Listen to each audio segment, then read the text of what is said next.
I was told that millennials and the Gen-Zers are the ones that look at visuals more, right? They read less, they prefer pictures and so on. So have we been misled by this stereotype? Is there something that I'm not correct about this whole thing?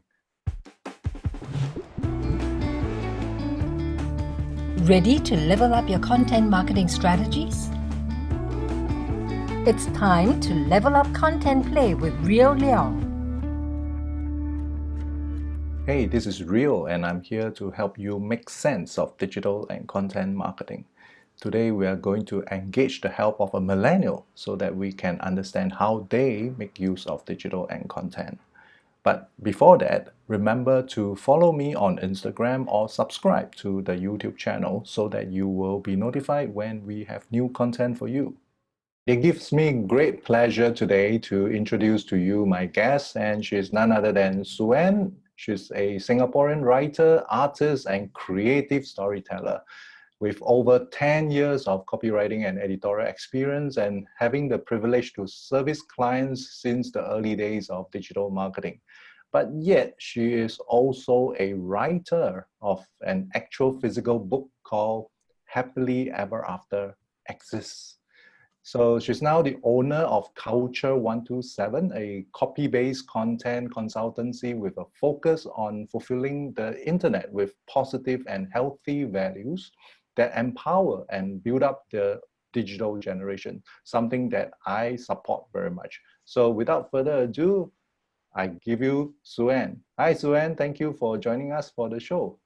Hi, thanks for thinking of me for this. It's a privilege because I always feel like digital is something that we should always try to learn from millennials like you. I was particularly very impressed with your sharing in the Instagram conference recently. You talk about writing longer captions on Instagram, and that got me scratching my head a little bit because I always thought Gen-Xers are the ones with more stories. And then I was told that millennials and the Gen-Zers are the ones that look at visuals more, right? They read less. They don't like to look at text, they prefer pictures and so on. So have we been misled by this stereotype? Is there something that I'm not correct about this whole thing? Okay, you're not wrong. I think that the younger the generation is now, the shorter their attention span in a sense, because the digital marketing now, all the platforms are kind of spoiling them, right? With 15-second videos and everything is just like so instant. Everything is like at a click of a button. Oh, my photo is edited, my video is edited very easily. I don't need to go through the process. So it's understandable that young people or the younger generation are having shorter attention spans. But I would say not every millennial. So I'm considered a millennial, right? And for me, writing has always been a part of my life. I have been writing since I was about 8 years old. That was just something I really love to do. So I don't think that had to do with a stereotype. If you like writing, and if it's a part of your life, it will be so for you, whether or not you're a millennial or a Gen Xer. It's very similar, like writing for me is like art to someone else, right? Or something like that, or a certain kind of passion or hobby. But I'm also willing to bet that the older millennial stretch of age group, there are quite a number of writers as well. So I'll name some for you. I looked up some names, Singaporeans as well. One is Gemma Wei. She's 4 years younger than myself. She's a prolific writer and a copywriter. She lives in New York. And Lee Ting Ting is a Singaporean writer as well. She also authored her first book a couple of years ago. So I would say that the older millennials are still writers. You will still be able to find them. But it doesn't depart from the fact that I stay in touch with the pains of the millennials, like the too long didn't read generation, right? But you know the phrase too long didn't read is actually a catchphrase created on Reddit. And Reddit has existed way longer than my generation. So this too long didn't read, too long text idea actually doesn't come from us. It actually comes from any... Come from us? It comes from any generation that's too lazy to read something that's not engaging. So yeah. You got a good point there because you just reminded me that I do happen to have a friend who's a publisher and her two daughters are writers. and best-selling ones too. And I have seen pictures of young teenagers queuing up at the popular bookstore just to get her autograph and buying her book, Wow. right? So I suppose because there is such a proliferation of content, right? So probably those that belongs to the too long didn't read category are those that are boring, but perhaps now the generation has higher expectations, right? Then so it's only the good stuff that they will want to read. So how about your readers? Which category do they belong to? I mean, are they also millennials or Gen Z, or who are they? Mm, I think it's a mix. I write specifically for millennials. I have a heart to reach out to them because I guess I would say I have gone through the experiences, and like I said, in terms of this very large millennial bracket, I am the 大姐 of it. I'm the older millennial compared to the younger millennials, right? And I've been through what they are going through now, just that perhaps it looks a little bit different. So whenever I write my content, I write about them in mind. I recognize millennials as a bunch that we have been known to be spoiled. The older generation calls us spoiled, right? And sometimes very self-entitled, don't want to work hard sometimes, but we're very passionate people. I noticed that about millennials. We're very, very passionate people, and we are the kind that once we get the buy-in, we will do it. We will do whatever it takes to make it happen.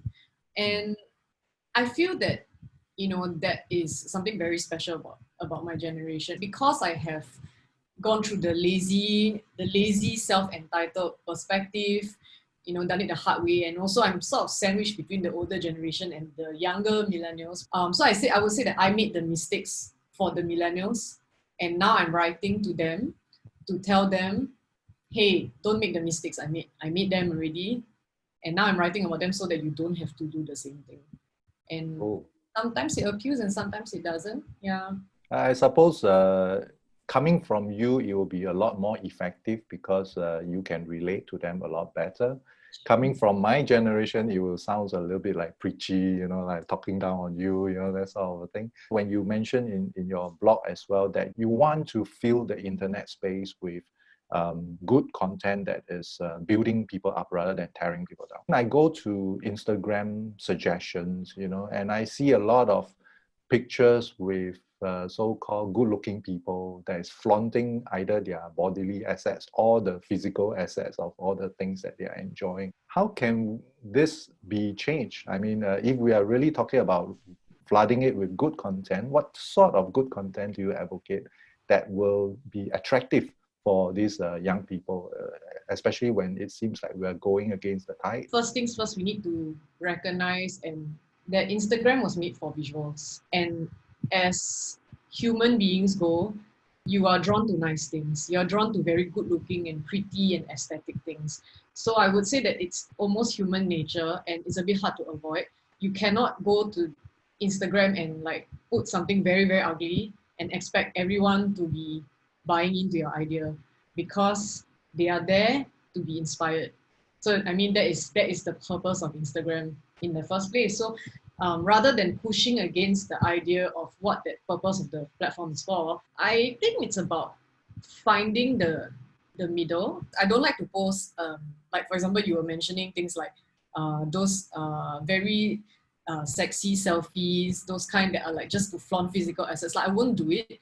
I try to do a mix. Some of my ideas would be like photography or my art or pictures with friends or videos of funny things that I'm doing. And occasionally I will post a photo which is just me.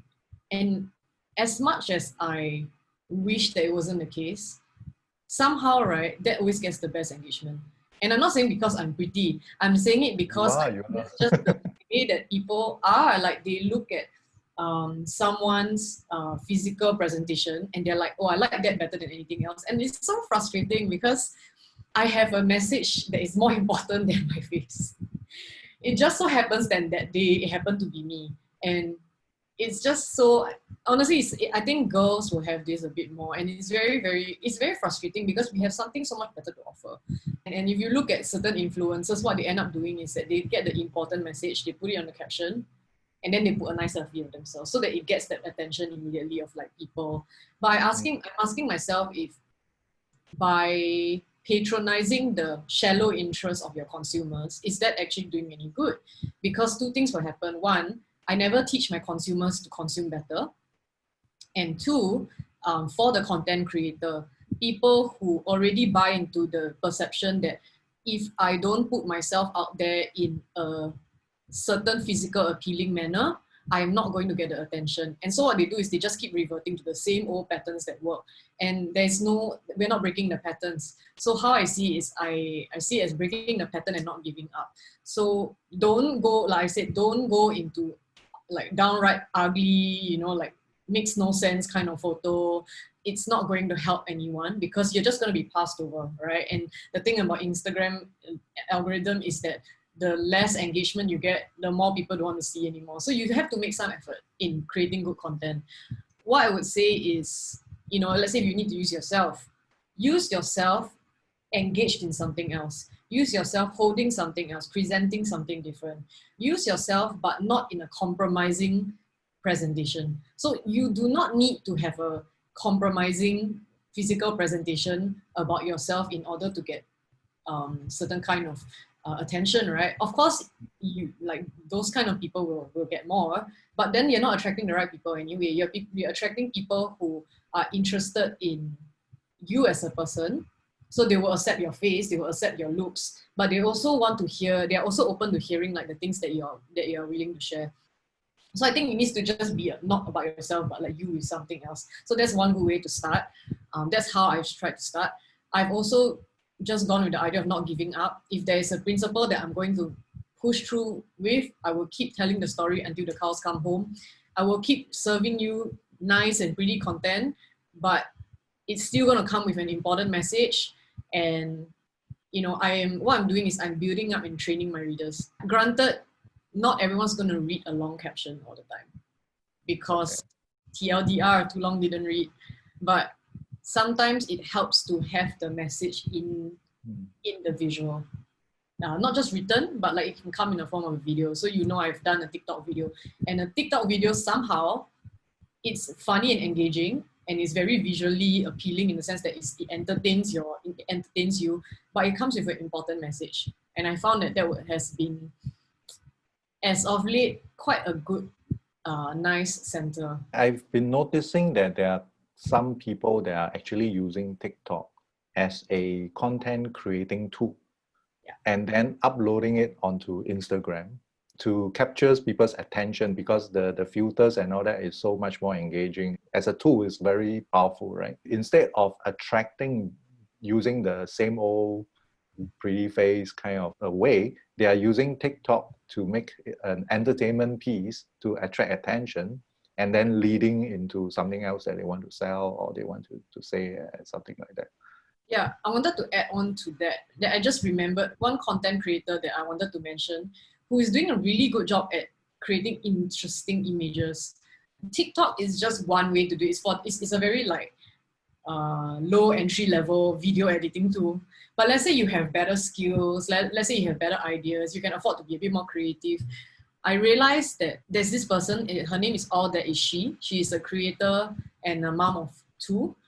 She's been creating Instagram visuals that are motion pictures, stop motion, and very, very interesting perspectives. And they are not your typical good content. So good content would be just my selfie with my nice hair, my nice makeup, and my nice dress. For her, she actually she spends time to create movement. She sets up the place. It's it's hard work, but I see her point. She's telling a story in a very unique way, and I would encourage content creators to try to go down that line. Like, what are you good? What are your strengths? Why do you want to stop at just a nice picture, like a pretty picture that is typical? If you think that there's some way to do it differently, like you said, maybe a TikTok video being your lowest level, entry level, right? Do it, do it as a way to create attention, because you see every feed that you scroll up and down now is the same. Like, everything's almost the same. It's like nice picture, nice flat lay, nice selfie, nice makeup, nice food. But what if you were to do something that is different, that makes people go like, like, wait, I haven't seen something like that before. And it's still appealing. It's not like unsightly or like gross or anything. Do that enough, people will keep wanting to pay attention to you.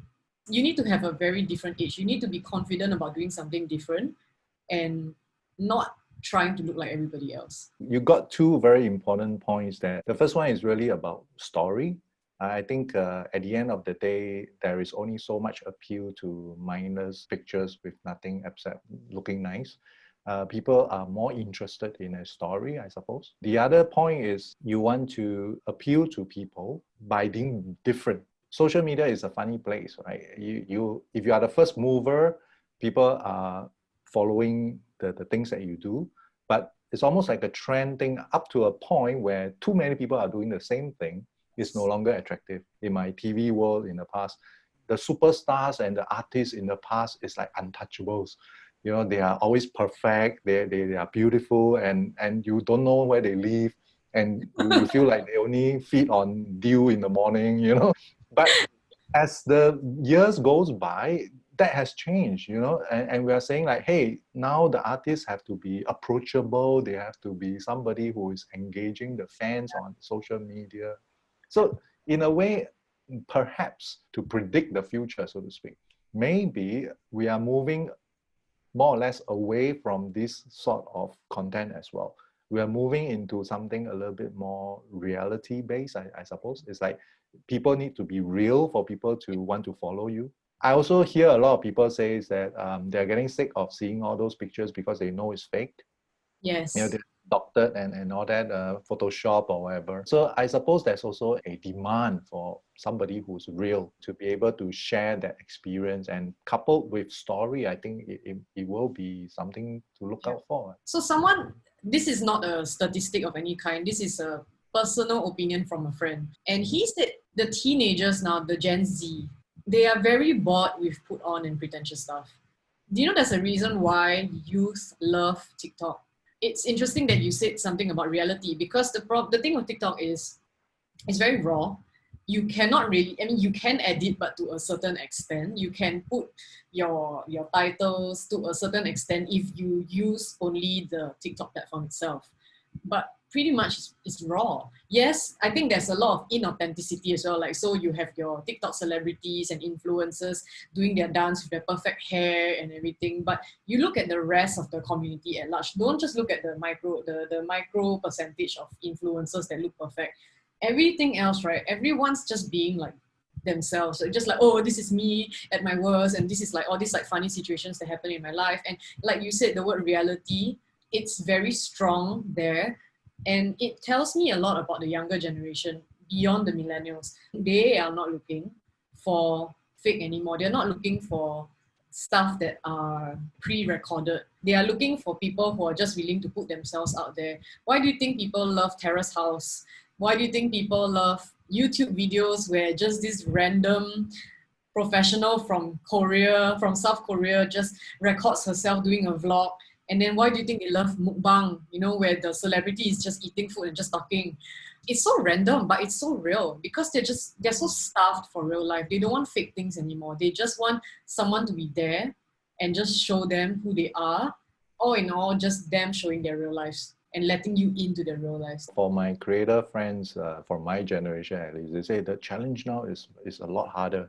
We actually need to produce something so that it doesn't look produced. You need to make it look so natural, but yet you don't know that every strand of hair was still styled, but it was styled in such a way that it looks natural. That was so mind-blowing, you know? Hashtag, I woke up like this. And so it's this selfie of a girl, and she's like, I woke up like this, but wow, so pretty. And then like, like really? Do you really wake up like this? No, you didn't. Yeah, and I once heard some celebrities say it's like, oh, she loves to put up some goofy face selfies and so on. And she said, did you know I took like 30 photos of that goofy face and choose the only one to upload? I suppose in that light, right, maybe the kind of content that you advocate producing, it is almost like a fresh stream in this convoluted content space. I don't know, it may become something that people are actually will look out for. Do you notice that during this circuit breaker period, there are a lot of live videos coming up on Instagram? Like Mhm. people who usually don't like to go live suddenly want to go live. And I think that's because everyone's so bored of staying at home that it's really just kind of pulling them towards that, like, I need you to see me as I am right now. It's not a pre-recorded video. Let's just talk live, send me, it will just make us feel like we're sitting over a cup of coffee. And it's like what you said, like it needs to be like fresh content, like fresh, like it's just there, like almost like I did it 30 seconds ago. Yeah. So that's why if you look at some of the trends that some social media experts online would talk about and project for 2020 or even 2019, where they say live videos are going to be a thing. Like don't talk about IGTV, or even YouTube is doing live now. They have a live platform. And so yeah, like people want to see like there and then what you're doing right now, unrehearsed, just going for it, nothing too edited. Well, for me, I have always believed in creating a very clear narrative when it comes to branding, right? But when I look at your content, I see a lot of different variety. What would be your guiding principles when it comes to writing or even content creation in general? I do have a overarching principle at the end of this, but let me break it down. The first thing that I would advocate for every brand and every content creator is to have content pillars. Content pillars help you so that you know what to prepare, so that on the day of the posting, you're not like, I don't know what to write. So content pillars are great because they already reflect a certain trait or quality that the brand possesses. You're not very likely not going to go off brand when you think of the pillars or the themes that you're planning for your calendar ahead, right? And for some projects, what I try to go with certain clients that cannot think of content pillars in that way is I tell them to create a theme, an overarching narrative theme for the month. Let's say the whole May is on mothers because Mother's Day. So all your content will have the narrative that ties back to the idea of mothers, mothering, foster mothers, fur mothers, like those who like to take care of pets, or mothers who have passed on. It could be so many other things, but it still falls under a certain, like a specific theme. So if you look at all the content that runs from start to end of this campaign or the entire month, you see a recurring theme. So I would say that would be the guiding point for you to ensure that you're still on track. When I was teaching creative writing to kids a couple of years ago, I used to teach them a very simple principle for writing a story. They always say, I don't know what to write. Adults also say, I don't know what to write. Doesn't matter how old you are. So I said, why don't you go with a standard beginning, middle, end. If you need to think about what this clear narrative is, you need to then plan what your beginning, middle, and end is for whatever you're going to write, especially for, let's say, microblogging, or even just a blog post, or even if you're going to go into photojournalism, like a series of photos to tell the story, or a video that tells the story, you still need to have a beginning, middle, and end. So that's a very standard guiding principle. And I think once you put that in place and you plan it before, it's hard to go wrong. Unlike live, which we were talking about before, we do need to plan everything, all the content that we are going out with. If you want to be successful in the long run, if you don't want to be stressed out by the amounting pressure of like work that you need to do, you definitely have to plan your content beforehand. When you talk about content pillars, I've heard before that some people advocate not more than 3. And the other thing is, would you say that these content pillars, even though they are different content pillars, they should appeal to the same audience? I think it varies based on the brand that you either are servicing or the brand that you are in. Okay. There are some brands who do not need to have more than 3 content pillars. I have worked with brands that have 5 content pillars. So like Monday to Friday being a standard, we have 1 content pillar per day.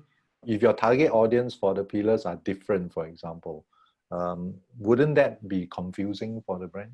The case of target audience has nothing to do with the pillars per se, but the platform. There are certain brands that appeal to different target audiences. They have like a big target audience, for instance, Coca-Cola, right? Everyone loves Coke. Everyone remembers it. But perhaps different target audiences, like different age groups and different people groups, will be on the different respective platforms. So if Coca-Cola wanted to promote their campaign in a certain way to young people, like millennials like myself, then okay, you want to think about where are the millennials? They're all on Instagram, for instance. Okay, then let's promote and then we'll speak their language there. And so my parents are not going to be on Instagram. Maybe you want to appeal to them in a different way. So it has really got nothing to do with the pillars, I feel. I think it has to do with the platform. I've also seen people now using the caption content as one of the pictures in the carousel. Yeah, is this something that is recent, or is this trick, so to speak, sustainable in the long run? Will people read because it's in a photo? I think it depends on who you are and whether your audience in the first place is that kind of engaging audience. So I'll give you an example. I have a singer, an artist that I follow, and he released a book this year with small chapters. They're all like learning chapters. And what he actually did during this period was to promote his book. He would sometimes share the chapter as a part of his post. And it's wordy. It's the entire chapter broken up into like 3 or 4 carousel posts. And interestingly, people lap it up. I wouldn't say for sure that everyone in his network is lapping it up, but there's a substantial amount of people who actually read through and they're like responding. They're like, wow, this really encouraged me. I'm the reader, so I obviously read it. For, let's say, a younger millennial who is so used to just liking, scroll, this would pass over their eyes. Let's say Supreme. They are very aesthetic. They're very cool, very street. And it's very visual. Everything they do is very visual driven. If they were to do the exact same thing, I'm not sure if they will get the same response as this particular artist did, because of the fact that their target audience is not the group of people that will, go and zoom in and read every single word. Maybe they might do it for the first few lines, and then they were like, okay, let's move on. I have seen people create captions and put the captions inside the post, and it really depends on the size as well. There are so many factors to factor in. If it's going to be paragraphs of it, less people are going to look at it. Now that you mentioned about this artist that has written the book, you yourself have written a book, right? Maybe you want to tell us a little bit more about what this book is about. Okay, so my book is called Happily Ever After Exists. It's actually a very personal story about my past as a younger adult, as a youth, and when I was growing up, how I really craved for attention and validation from the completely wrong people. I had this idea in my mind that like my life would be perfect if I have a fairy tale romance in my life, because that is what media promotes. And so I go on that journey of discovering and accepting that part of myself. But I think deep down inside, every DNA of a woman is looking for a very different idea of what fairy tale romance looks like. And I actually go through the journey of explaining how we can really find that. I write about how I discovered the answer to this very longing, like deep longing that I've had like throughout my years. And it changed me a lot as a person, because I used to have like my entire life centered around like, oh no, what if I don't get married? What if I don't get chased? What if nobody validates me this way? So I have to work very hard to be validated. And it really plays into what we were talking about in social media before, how people take compromising images, photos, just to get the validation, the like, just that heart shape on Instagram, or the comments, or like so many people following them, because that's all they know, because they believe this is the way to get attention and love from people. So I'm just going to keep giving them what they want.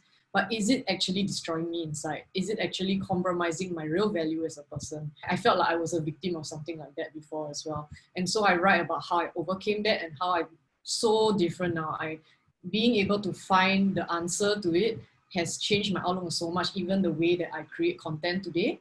So everything that I shared with you today, it really came from that place of like a renewed mindset. Wow, I think that's really powerful.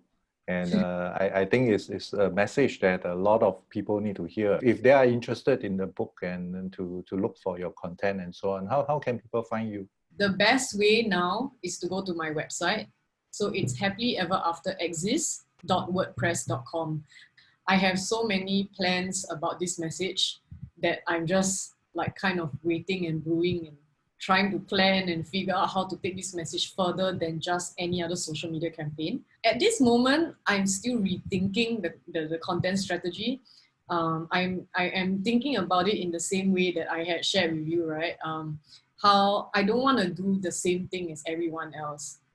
I want to think of something different, and so it's just been like this ongoing like journey of trying to figure it out, how to make it larger than life, how to bring the story out in a way that is different and catches people's attention without them feeling like, oh, this is the same old, I don't want to look at it. So even for me, like I may know what I'm talking about today, but even to apply it to myself, to my own brand and my own products, it takes so much work. And so I would say that even for like any brands out there who are listening, like they need to really go back to that.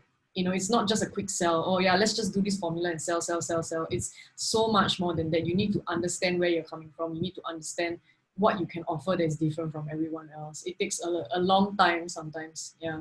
I totally relate to the to the fact I have all the theories, right? But when it comes to actual execution, for my own stuff, it's exactly the same. You keep having to go back to the beginning and what is your purpose to plan out the whole thing. Thanks so much for your sharing. I think I've learned so much from you today, and I hope that we have a chance to chat again next time around. The key takeaways.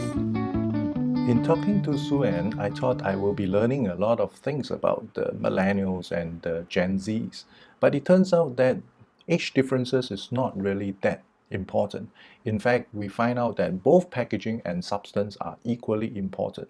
Regardless of age, there will be readers for good content or stories. And when they find you, they will actually follow you. But in the sea of content, we do need packaging in order to bring in the audience. Good looks and other physical appeal can attract attention. But with so many choosing this particular option, this particular appeal is losing its shine.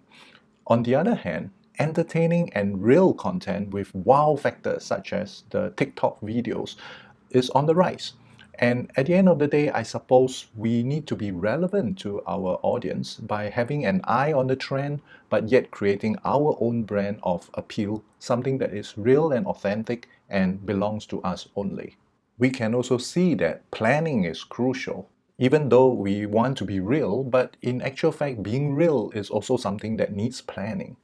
At the same time, Suen shared with us how to plan with content pillars or themes and adjust the messaging and delivery platforms according to the different target audience segments that we are trying to reach. And finally, on actual stories, always plan with the beginning, middle, and the end in mind when you want to create your stories.